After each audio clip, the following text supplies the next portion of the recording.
What's up, everyone? John Rettinger from Techno Buffalo here with one of the stars and one of the most rumored phones of the year. It's now been announced and we've got it with us. This is the Samsung Galaxy S3 in white and blue. We had a chance to take a look at this guy when it was announced last week in the UK.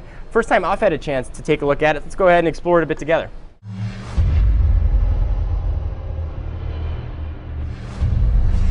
Alright, so let me run through the specs on this guy and then we'll go ahead and do a quick tour of the phone. So the big deal here is what's powering it. It's being powered by the Exynos 4, and that is a quad-core processor with 1.4 gigahertz on each core, augmented with a Giga RAM. Samsung's been known for their gorgeous screens, and this guy really is no exception.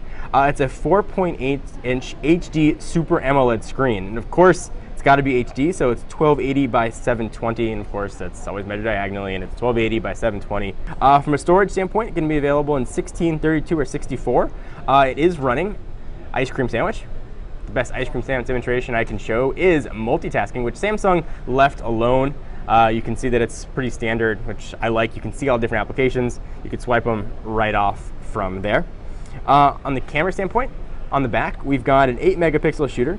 We'll talk a little bit about the camera in a minute. Of course, I can shoot 1080p video. A 1.9 megapixel shooter here on the front, and these cameras have very, very, very minimal shutter lag. In fact, Samsung's saying they've got zero shutter lag. Battery, pretty beefy, removable actually, 2100 milliamp hour battery.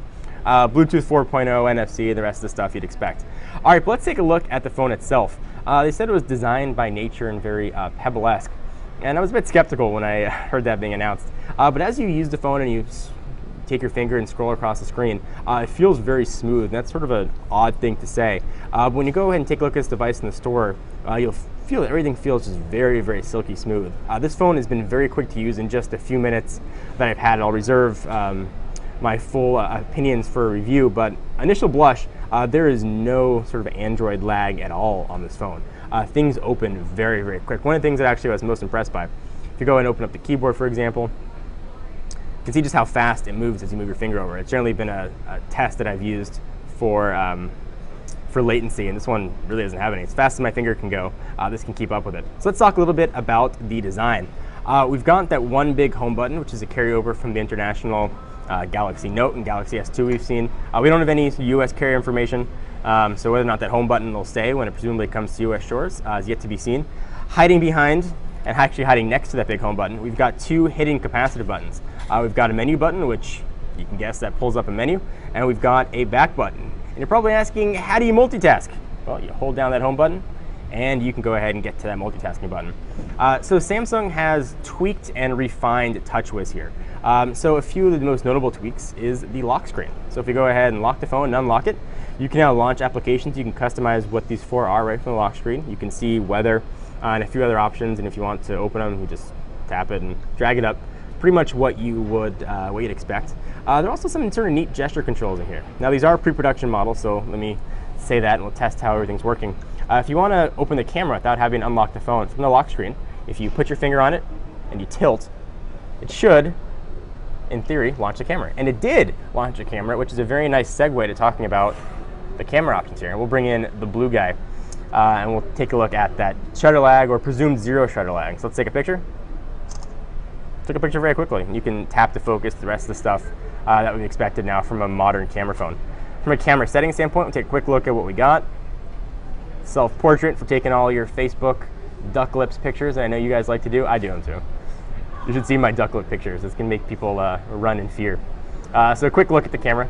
Let's take a look at the rest of the apps that Samsung's going to have on here. Presumably there'll be some carrier stuff when this does get some carrier announcement. We got Samsung apps. We got Play Books, which is Google's new bookstore. They changed it to Google Play. We've got some more services, navigation, S-Suggest. We've got the rest of the Google stuff that you've come to see and imagine. Let's see if we've got internet connectivity. And we can take a quick look at the browser. And one of the things that this phone does, which is very neat, is watch your eyes to see whether or not the phone lights up or not lights up. So I'm very curious to use that in everyday use and see how it works. So I'll reserve impressions there as well. The screen, though, is absolutely wonderful, and being a phone that's pretty much just screen, that's something that you're really going to want to be cognizant of. Samsung has really set the bar for their AMOLED technology in the screens, the Galaxy Note and the S2 and the Galaxy Nexus lines. This one looks to take that a step further.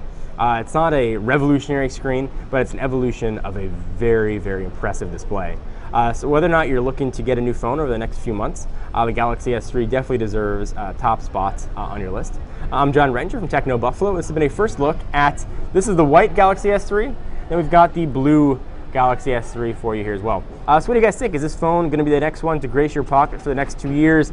Are you going to be the first one to pull a trigger and import it? You're going to wait till it comes to US carriers? I'd love to hear what your thoughts on that is. Anyway guys, I'm John Renger from Techno Buffalo, and I'll see you in the next video. Bye-bye.